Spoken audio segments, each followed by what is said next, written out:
आज पढ़ेंगे economics chapter 1 introduction. ठीक है, बंगाल बोर्ड की तरफ से जो सेमेस्टर वाइज हो चुका है, तो बंगाल बोर्ड के सेमेस्टर 1 के लिए ये चैप्टर है। ठीक है, इंट्रोडक्शन इकोनॉमिक्स का। और यही सेम सिलेबस जो है सीए फाउंडेशन और सीएमए फाउंडेशन में आपको मिलेगा। तो आज का हमारा टॉपिक है introduction to an economics. Introduction to an economics.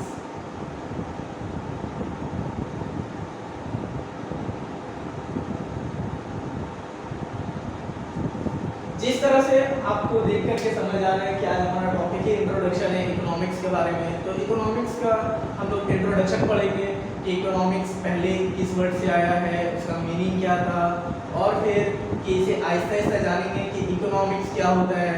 और हमारा जो सिलेबस है वो बिजनेस इकोनॉमिक्स पर बेस्ड है, तो इकोनॉमिक्स क्या होता है और बिजनेस इकोनॉमिक्स क्या होता है, इस दोनों में फ़र्क क्या है, इसे भी देखेंगे आज के वीडियो में। तो शुरू करते हैं, आइए।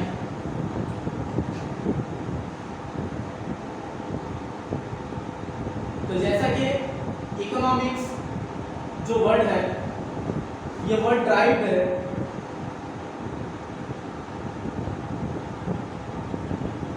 इकोनॉमिक्स जो ये वर्ड है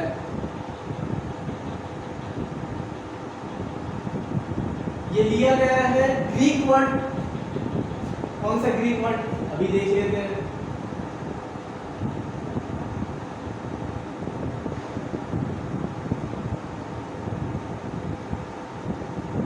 ग्रीक वर्ड ओइकोनॉमिक्स है या फिर ओइकोनॉमिक्स।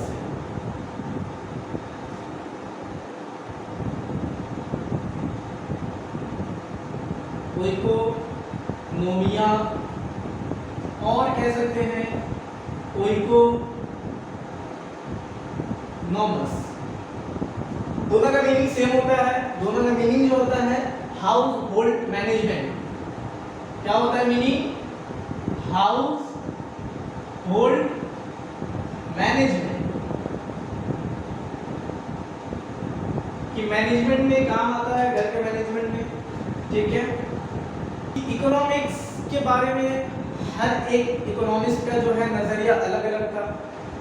तो किन इकोनॉमिस्ट का नजरिया क्या था उसको जानेंगे, और किस इकोनॉमिस्ट ने क्या बुक लिखा उसे जानेंगे, किस ईयर में लिखा उसे जानेंगे, और उनका क्या थॉट था उसे भी जानेंगे।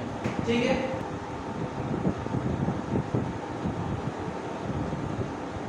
Adam Smith. सबसे पहले देखेंगे कि इन्होंने क्या बुक लिखा था और इनका क्या नजरिया रहा था। का नाम क्या है, नोट करिएगा। जो इन्होंने बुक लिखा था, बुक का नाम था एन इंक्वायरी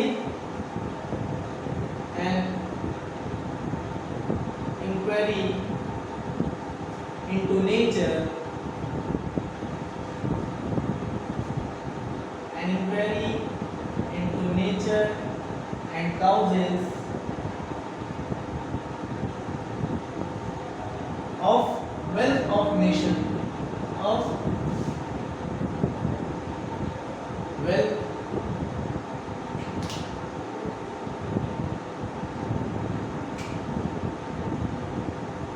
of नेशन।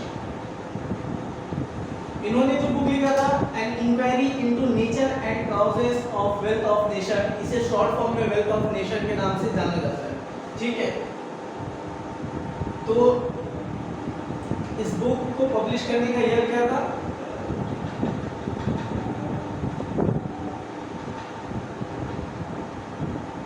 किस ईयर में यह बुक पब्लिश किया गया? 1776 में।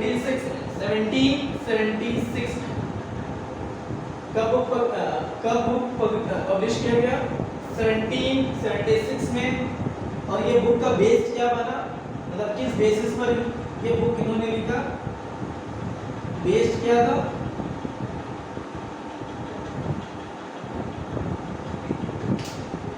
बेस ऑफ डेफिनेशन का क्या पता था? बेस ऑफ डेफिनेशन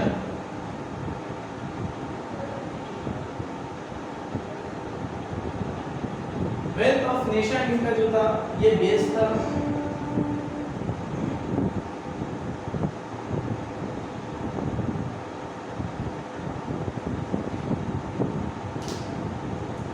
और कुछ एडिशनल पॉइंट इससे रिलेटेड एडिशनल इंफॉर्मेशन कह सकते हैं।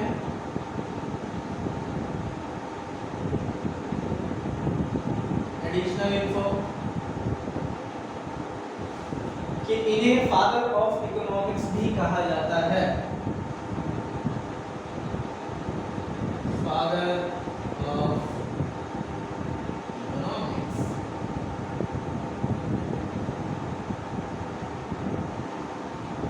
और एक चीज इसमें ऐड कर सकते हैं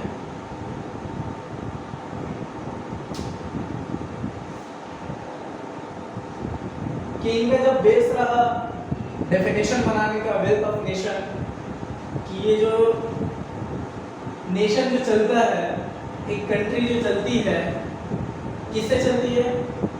एक कंट्री जो चलती है वो इंसानों से चलती है कि हाँ इंसान उस पर मेहनत करता है, उस पर मेहनत करके एक रॉ मटेरियल को फिनिश गुड्स पर कन्वर्ट करता है। तो अल्टीमेटली काम कौन करता है? इंसान करता है। तो इंसान क्या है? एक एक्टिव फैक्टर है जो इस पर काम करता है, जिससे नेशन ग्रोथ होता है, नेशन का ग्रोथ होता है। तो इन्होंने एक मैन को क्या बोला कि मैन क्या है? एक इकोनॉमिक मैन है। आदमी क्या है? एक economic man is economic man.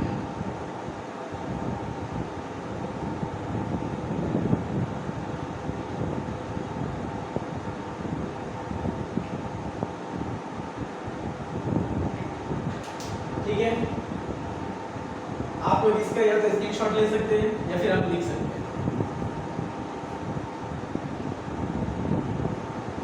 ठीक है, आप मिटाते हैं। और ये जो नजरिया रहा एडम स्मिथ का, सेम नजरिया था एक और इकोनॉमिस्ट जिसका नाम है जेवी से। मैं यहाँ ऐड कर देता हूँ जेवी से। अब आप इसका या तो स्क्रीनशॉट ले लें या फिर लिख लें। ठीक है, आगे बढ़ते हैं।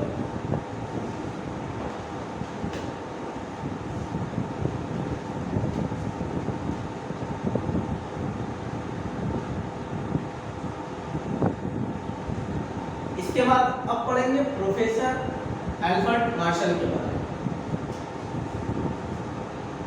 प्रोफेसर एल्बर्ट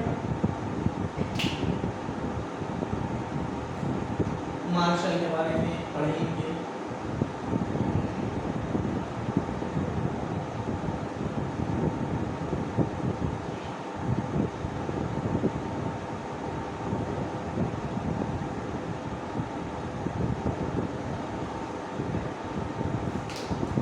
इन्होंने भी एक बुक लिखा था, बुक का नाम था, क्या बुक का नाम था? अगर किसी को याद है तो कमेंट में बताएं। Principle of political economy.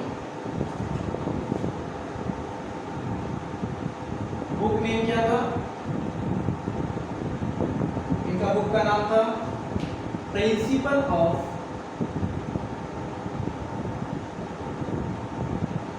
Political economy.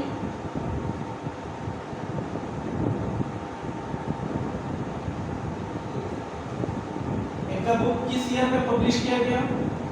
Anyone? 1890 में। उसके बाद जिस तरह से वो किया था, बेस क्या था, और फिर एडिशनल इंफॉर्मेशन सेम चीज लिखेंगे। बेस ऑफ डेफिनेशन क्या था इनका?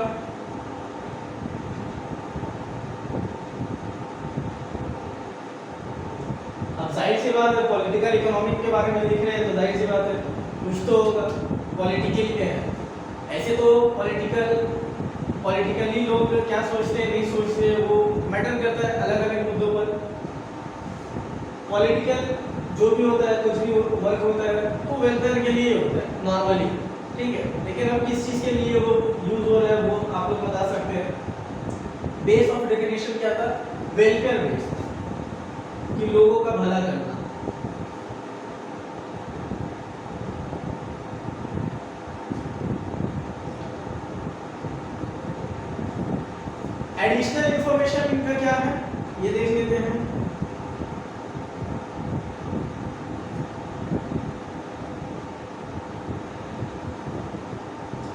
एडिशनल इंफॉर्मेशन में इन्होंने फर्स्ट प्रायोरिटी जो थी वो मैन को दी कि भाई इंसान अगर जिंदा है तो वो काम कर सकता है, इंसान अगर स्वस्थ है, तंदुरुस्त है तो वो काम कर सकता है, अदरवाइज वो काम नहीं कर सकता है।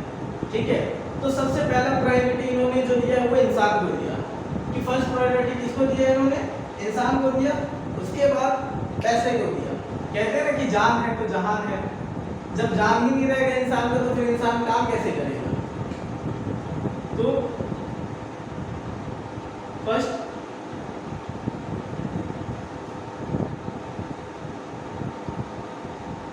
प्रायोरिटी में कौन रहा, man, and then money, and then money.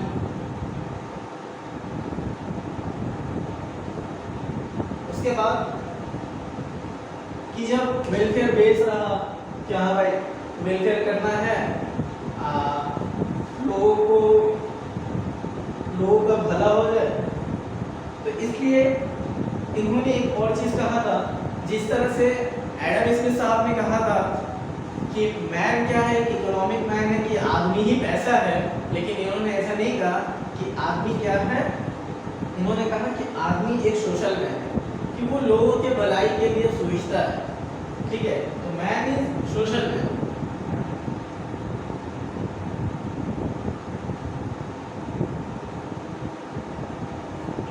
ठीक है, आपको इसका स्क्रीनशॉट ले सकते हैं या फिर लिख सकते हैं, मैं थोड़ी देर हट जाता हूँ। सो आई होप आप लोगों ने लिख लिया होगा। अब आगे बढ़ते हैं।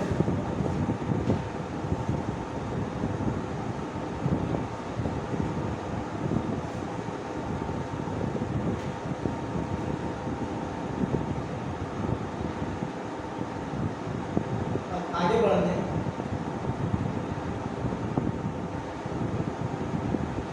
अब इसके बाद जो पढ़ेंगे कौन सा इकोनॉमिस्ट है, प्रोफेसर लियोन रॉबिन्सन।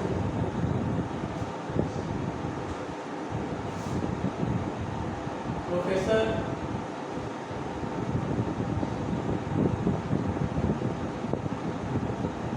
लियोन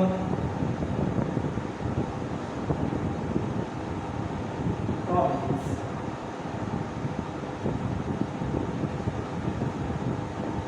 इन्होंने क्या बुक लिखा, और सेम वही पॉइंट रिपीट होगा, मैं नेक्स्ट बार में मिटाऊंगा भी, बस सिर्फ जो उसका डिटेल है, डेटा है वो मिटा दूंगा। ठीक है,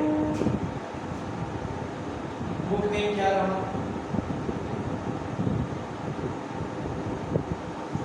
इन्होंने क्या बुक लिखा था, एन एसे ऑन नेचर। मैं पहले लिख देता हूँ, एन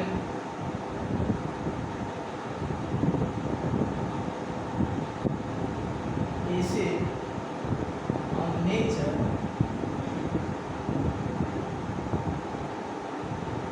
एंड significance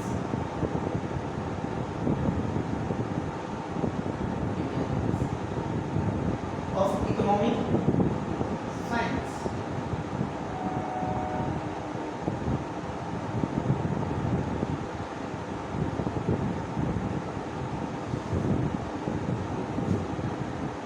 कौन सा ईयर में पब्लिश किया गया, ईयर ऑफ पब्लिकेशन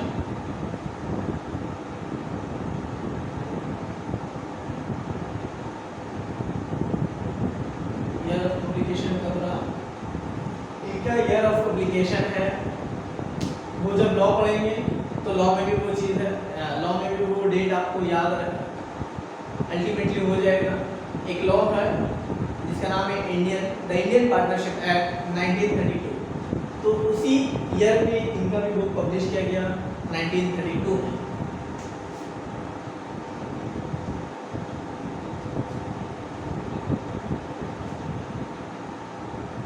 तो इनका बेस ऑफ डेफिनेशन क्या था,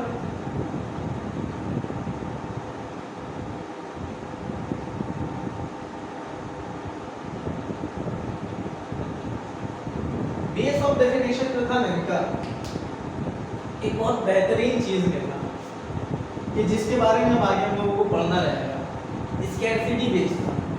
कि जो स्कैरसिटी का मतलब जो है किसी चीज का होना, मतलब किसी चीज का मतलब जिस तरह से हमारा जो वांट्स है, ये समझाने के लिए ये क्या है, हमारी जो चाहत है वो अनलिमिटेड है कि अगर किसी को एक चीज़ मिल जाए तो वो दूसरे की ख्वाहिश करता है। तो वांट्स क्या है हमारा अनलिमिटेड, और रिसोर्स क्या है हमारे पास जो अवेलेबल रिसोर्स है, रिसोर्सेज क्या है वो लिमिटेड है। तो हमारे पास हमारा वांट्स क्या है वो अनलिमिटेड है, लेकिन रिसोर्स क्या है वो लिमिटेड है। तो इसी कहते हैं स्कैरसिटी की, हमारे पास रिसोर्स का स्कैरसिटी है लेकिन हमारा जो वांट्स है वो अनलिमिटेड है। तो ये इसे ही कहते हैं स्कैरसिटी, किसी चीज़ का लिमिट में होना।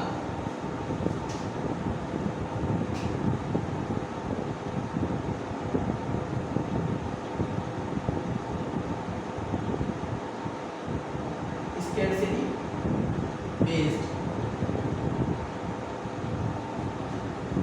एडिशनल इंफॉर्मेशन का क्या है,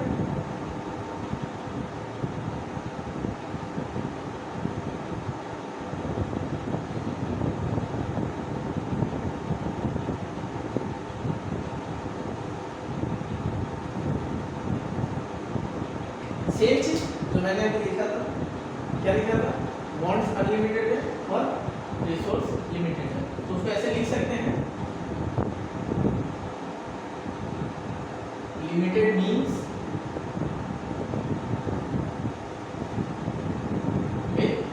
मींस बोले तो wants with alternative uses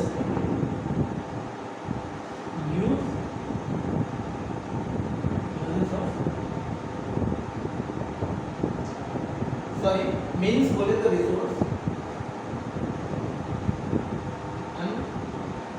unlimited wants, यहाँ वांट्स यहाँ एंड्स लिखेंगे तो वर्ड्स सही कंप्लीट होगा।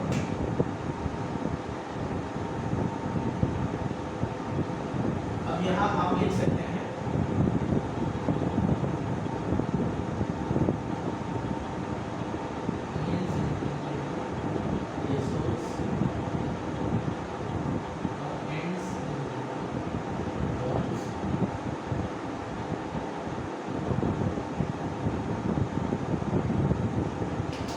एक चीज़ है, जब हमारे पास जो रिसोर्स है वो लिमिटेड रहेगा और वांट्स जो है वो इतना रहेगा, अनलिमिटेड रहेगा, तो सबसे बड़ी चीज़ क्या आएगी हमारे पास, सबसे बड़ी चीज़ चॉइस ऑफ मतलब प्रॉब्लम ऑफ चॉइस मेकिंग आएगा कि जब हम किसी चीज़ को चॉइस करना शुरू करेंगे तो प्रॉब्लम बहुत सारा क्रिएट होगा।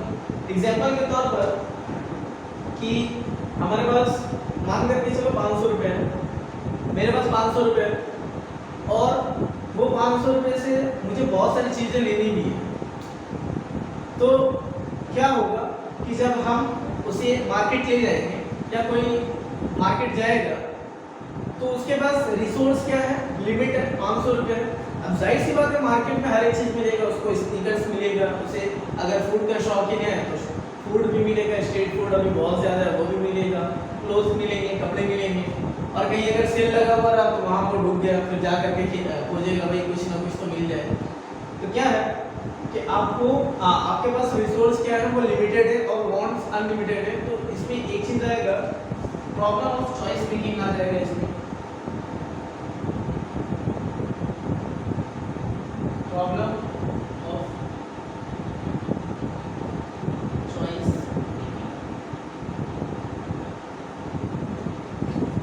तो आप इसे या तो इसका स्क्रीनशॉट ले लें या फिर इसे लिख लें।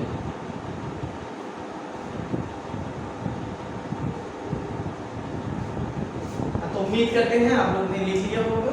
आप आगे बढ़ते हैं।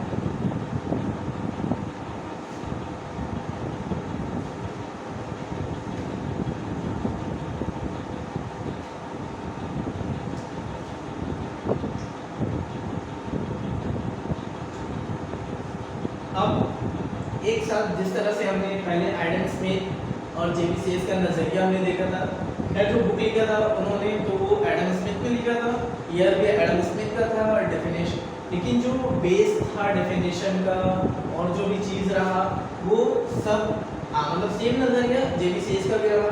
तो सेम यहाँ पर वैसे है, पॉल ए सैमुअल्सन का और जे एम कीन्स का दोनों नज़रिया सेम है। देखते हैं इन्होंने क्या लिखा था और क्या क्या था। Professor Paul A Samuelson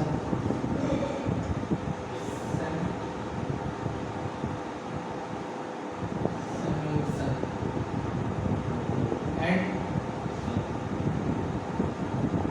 professor J M Keynes. इसके बारे में आगे भी पढ़ेंगे हर एक प्रोफेसर के बारे में। अभी ये इंट्रोडक्शन वाला टॉपिक है इसलिए हर एक प्रोफेसर को टच करते हुए जा रहे हैं ताकि इनका नज़रिया अभी अगर समझ आ जाए तो आगे जितने आने वाले भी चैप्टर्स है उसको समझना भी आसान होगा। क्योंकि जब मेरे थॉट में ये रहेगा कि हाँ मैं सोचूंगा कि कौन सा प्रोफेसर का नज़रिया कैसा रहा तो आगे जा करके उसके थॉट को प्रोसेस करना आसान होगा। मेरा माइंड उस चीज़ को रिकैप करेगा कि हाँ इसका ये जो इकोनॉमिस्ट है इन्होंने ये कहा था, इनका ये नज़रिया रहा था, तो वो चीज़ आगे जा करके समझना आसान होगा आगे जितने भी चैप्टर्स आएंगे। तो इन्होंने क्या बुक लिखा था,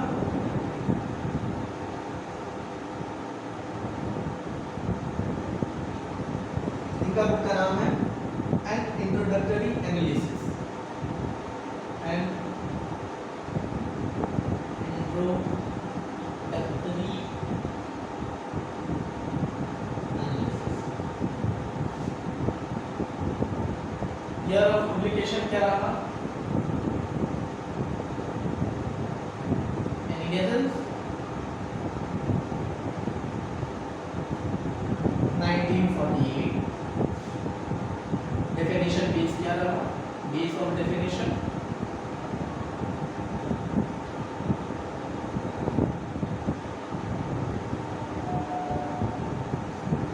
ग्रोथ बेस्ड रहा कि ग्रोथ कैसे हो,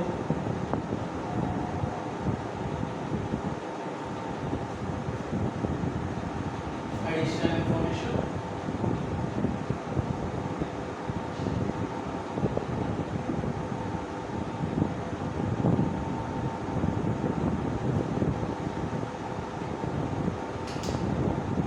कि जाहिर सी बात है जब किसी कंट्री को ग्रोथ करना रहता है तो उसके पास वांट्स क्या है, वो क्या है, वांट्स अनलिमिटेड है और रिसोर्स क्या है, वो लिमिटेड है। जब वांट्स हमारे पास अनलिमिटेड और रिसोर्स लिमिटेड रहेगा तो साथ साथ क्या है, वेलफेयर भी करना है कि भाई हमको सिर्फ कमाना नहीं है, कमाना है, ज़रूरत है अपना तो ज़रूरत को पूरा करना है, लेकिन साथ में क्या है, सोसाइटी का वेलफेयर के साथ करना है। तब ना एक अच्छा नागरिक बन पाओगे कि जब हमको कंट्री को ग्रोथ करना है, पूरा कंट्री का ग्रोथ करना है तो सबसे पहले क्या है कि खुद का डेवलपमेंट करना होगा, खुद को ग्रोथ में लाना होगा, है ना। कि जब हम खुद को सही रखेंगे और उसके बाद क्या है, अपने मोहल्ले को, है ना, अपने इलाके को, उसके बाद हम जिस जगह रह रहे हैं वहाँ के उस टाउन को या फिर कोई शहर में रह रहे हैं तो शहर को, फिर शहर से स्टेट, स्टेट से फिर पूरा पूरा कंट्री सही होकर ग्रोथ करेगा। तो उसके लिए क्या है कि इन्होंने दोनों का नज़रिया मर्ज कर दिया। कौन दोनों का, एक अभी जैसे पहले पढ़ा प्रोफेसर लियोन रॉबिन्स और प्रोफेसर एल्बर्ट मार्शल, इन दोनों का जो नज़रिया अलग अलग था कि जो प्रोफेसर लियोन रॉबिन्स ने कहा था कि वांट्स हमारा पास लिमिटेड है, स्कैर्सिटी बेस्ड था उनका, तो वांट्स क्या था, वो अनलिमिटेड था और रिसोर्स हमारे पास लिमिटेड था, तो स्कैर्सिटी भी है एक, है ना। और साथ में वेलफेयर भी करना है कि वेलफेयर कैसे करेंगे, जब आदमी को पहले फर्स्ट प्रायोरिटी देंगे फिर मनी को प्रायोरिटी देंगे कि जान है तो जहान है। जब इंसान स्वस्थ रहेगा, तंदुरुस्त रहेगा तो काम कर पाएगा। तो इसी बेसिस पर इन्होंने दोनों चीज़ को मर्ज कर दिया, एक स्कैर्सिटी और दूसरा वेलफेयर। ठीक है, ठीक है। माइक्रो इकोनॉमिक्स में क्या क्या पढ़ा जाता है और मैक्रो इकोनॉमिक्स में क्या क्या पढ़ा जाता है, इन दोनों को एक साथ पढ़ते हुए चलते हैं, ठीक है। सब्जेक्ट मैटर क्या है? सब्जेक्ट मैटर ऑफ इकोनॉमिक्स क्या है?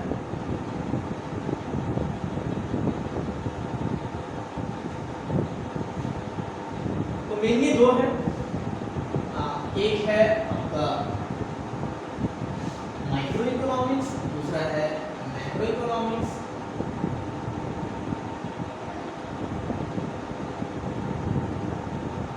माइक्रो इकोनॉमिक्स एंड दूसरा है आपका macro economics.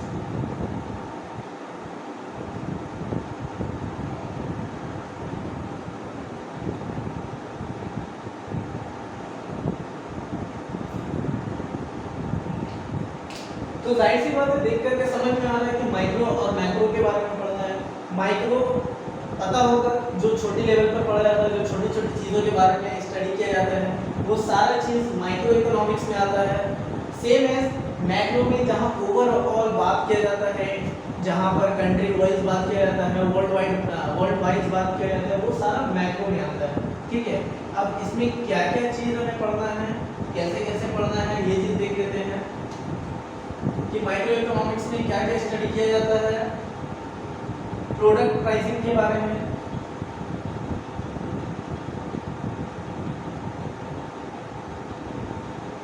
Same as macro economics में क्या बात किया जाता है, national income and national output के बारे में। तो पहले मैं माइक्रो इकोनॉमिक्स के बारे में बता देता हूँ, क्या क्या इसमें स्टडी किया जाता है, क्या क्या पढ़ना भी है, और इसमें क्या क्या पढ़ना है ये बाद में फिर आएंगे, ठीक है। इसको बेसिकली आप स्कोप ऑफ माइक्रो इकोनॉमिक्स भी कह सकते हैं और इसे स्कोप ऑफ मैक्रो इकोनॉमिक्स भी कह सकते हैं। यहाँ पर एक चीज कर देते हैं, scope of micro economics and scope of macro economics. क्या क्या स्कोप है उसमें और इसमें क्या क्या है वो पढ़ लेते हैं। पहले है प्रोडक्ट प्राइसिंग के बारे में, कि एक एक प्रोडक्ट के बारे में पढ़ा जाएगा कि एक एक प्रोडक्ट का प्राइस क्या होना चाहिए, नहीं होना चाहिए, ठीक है। उसके बाद क्या है, कंज्यूमर्स बिहेवियर के बारे में, कंज्यूमर का बिहेवियर के बारे में, कि एक एक कंज्यूमर का बिहेव क्या है, कि किसे क्या चीज़ पसंद है, किसे क्या चीज़ पसंद नहीं है। फिर क्या है, फैक्टर प्राइसिंग के बारे में, कि किस फैक्टर की वजह से प्राइस को आगे पीछे किया जा सकता है। फिर क्या है, economic condition of a section of people, economic condition of section of people के बारे में। और फिर क्या है, बिहेवियर ऑफ फर्म्स के बारे में,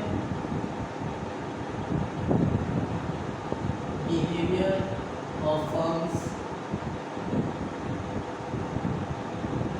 और लास्ट क्या है, लोकेशन ऑफ इंडस्ट्री के बारे में।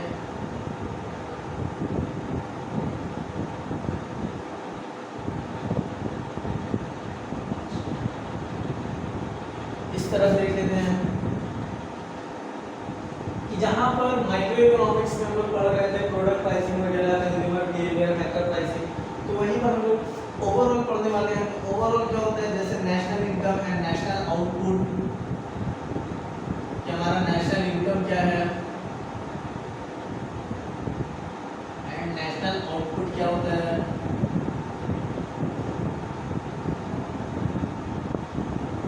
उसके बाद क्या है, यहाँ पर हमने पढ़ा था कंज्यूमर्स का बिहेवियर, फैक्टर प्राइसिंग। यहाँ पर हम पढ़ेंगे जनरल प्राइस लेवल के बारे में, ठीक है। General price level and interest rate, क्योंकि इंटरेस्ट रेट जो होता है वो ऑल ओवर सबके लिए होता है, फला के लिए अलग, फला के लिए अलग, ऐसा तो नहीं होता, वो सबके लिए एक होता है। किसी के लिए अगर 5% है इंटरेस्ट रेट तो सबके लिए 5% है। Balance of trade and balance of payment, balance of trade and balance of payment, इसे BOP कहते हैं, बैलेंस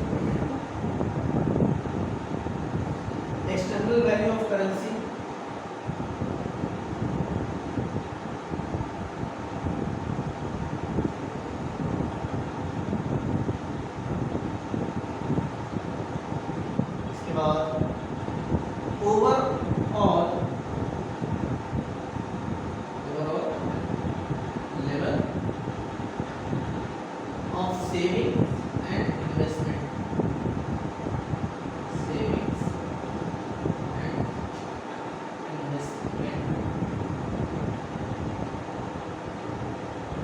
ये स्कोप है माइक्रो इकोनॉमिक्स का, ये स्कोप है मैक्रो इकोनॉमिक्स का। आप इसका स्क्रीनशॉट ले लीजिए, फिर इसे लिख लीजिए।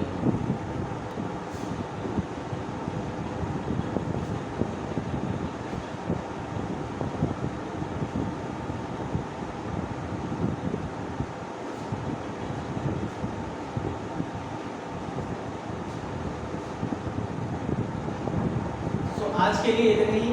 आई होप आप लोगों को क्लास समझ आया होगा। कैसा लगा नहीं लगा आप कमेंट में बता सकते हैं, ठीक है।